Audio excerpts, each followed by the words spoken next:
कहाँ कति भइरहेको छ वर्षा, कहाँ कति वर्षा भइराखेको छ भनेर यहाँ देखाइएको छ। कुन कुन क्षेत्रमा बढी खतरा, अति उच्च जोखिम रातो अलर्ट जारी गरेका छौँ। र नदीहरूको हिसाबमा हेर्ने हो भने चाहिँ बागमती नदी र पूर्व राप्ती नदीमा चाहिँ रेड अलर्ट जारी गरिएको छ। शुक्रबार रातिदेखि देशको मध्य क्षेत्रमा सक्रिय बनेको मनसुन प्रणाली पूर्वतर्फ सर्दै जाँदा काठमाडौँ उपत्यका सहित धेरै जिल्लामा बाढीको उच्च जोखिम देखिएको छ।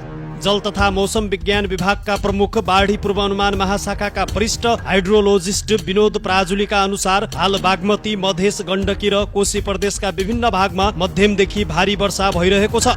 हामीसँग कुराकानी गर्दै उनले भने हाल काठमाडौँ सहित बागमती, मधेस, गण्डकी प्रदेशको पूर्वी क्षेत्र, लुम्बिनी प्रदेशको पूर्वी क्षेत्र र कोशी प्रदेशको पूर्वी भागमा वर्षा भइरहेको छ। यो प्रणाली भोलिसम्म सक्रिय रहने देखिएको छ। आज गत रातिदेखि देशको मध्य क्षेत्रमा मनसुन सक्रिय भएको छ र यो बिस्तारै पूर्वतर्फ सर्ने क्रममा छ। हाल पनि काठमाडौँमा पनि र काठमाडौँ सहित बागमती प्रदेश, मधेस प्रदेश, गण्डकी प्रदेशको पूर्वी क्षेत्र, लुम्बिनी प्रदेशको पूर्वी क्षेत्र र कोशी प्रदेशको पनि केही क्षेत्रमा चाहिँ अहिले मध्यमदेखि भारीसम्म वर्षा भइराखेको छ। यो क्रम भोलिसम्म निरन्तर रहनेछ र यो क्षेत्र भएर बहने नदी नालाहरूमा बहाव बढ्ने क्रममा छ। आज बेलुकीसम्म र रातिसम्म उच्च जोखिम छ र भोलिसम्म पनि त्यो जोखिम रहने देखिन्छ। खतराको तह नजिक पुगेका छन् नदीहरू र जिल्लागत रूपमा हेर्ने हो भने चाहिँ काठमाडौँ उपत्यका को क्षेत्र र वरिपरि धादिङ, रसुवा, काभ्रेपलाञ्चोक, सिन्धुपाल्चोक, दोलखा र तल चाहिँ सिन्धुली, मकवानपुर, चितवन, गोर्खा, धादिङ र तराईका जिल्लाहरूमा खास गरी बारा, पर्सा, रौतहट, सर्लाही, महोत्तरी लगायतका जिल्लाहरूमा चाहिँ अहिले बाढीको जोखिम चाहिँ उच्च देखिएको छ। मुख्यतः यो जुन प्रणाली छ यो प्रणाली चाहिँ अलिकति लामो समय लिने देखिन्छ। मतलब यो हिजोदेखि सुरु भयो र यो भोलि र पर्सिसम्म पनि सक्रिय रहन्छ। त्यस हिसाबले जोखिम उच्च छ। खास गरी नदीको तटीय क्षेत्र नजिक बस्नुहुने, त्यस्तै गरेर डुबान भइराख्ने क्षेत्रहरू, खोचा ठाउँहरूमा रहनुहुने र खास गरी भिरालो जमिनमा पहिरो क्षेत्रमा रहनुहुनेहरूले उच्च सतर्कता अपनाउनु जरुरी छ। खास साथै यात्रा गर्नको लागि पनि सरकारले काठमाडौँ आउन र बाहिरिनको लागि 3 दिनको लागि निषेध गरिसकेको अवस्था पनि छ। अत्यावश्यक बाहेक काममा घर बाहिर ननिक्लन, यदि घर जोखिममा छ भने सुरक्षित स्थानमा जान चाहिँ हामीले अपिल गरेका छौँ। अब यो नेपालको नक्सामा हामीले अहिले कहाँ कति वर्षा भइराखेको छ भनेर यहाँ देखाइएको छ।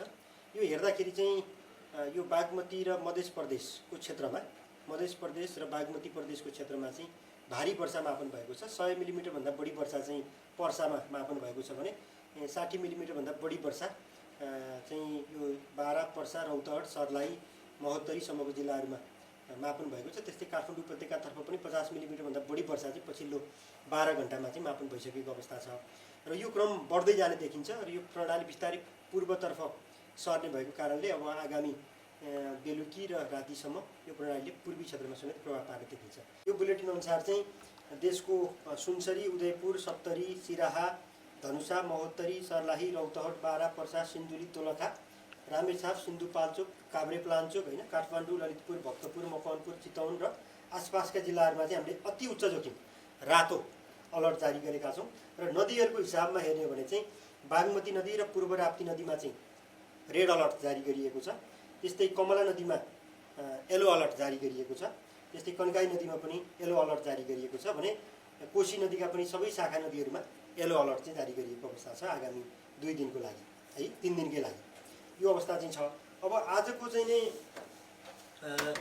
सबैभन्दा आजदेखि भोलि बिहानसम्मको सबैभन्दा बढी जोखिम भएको क्षेत्र भनेर चाहिँ हामीले नक्सामा देखाएका छौँ। यो नक्सामा जति पनि रातो लगाइएका जिल्लाहरू छन् यी जिल्लाहरू चाहिँ अति उच्च जोखिममा छन् यो बाढी, पहिरो र डुबानको दृष्टिकोणबाट र यी क्षेत्रका आम सर्वसाधारणलाई हामीले अपिल गरिसकेको अवस्था छ सबै सरकारहरूलाई कि उच्च सतर्कता अपनाउनु पर्यो। यो नै अहिलेको चाहिँ पछिल्लो अपडेट।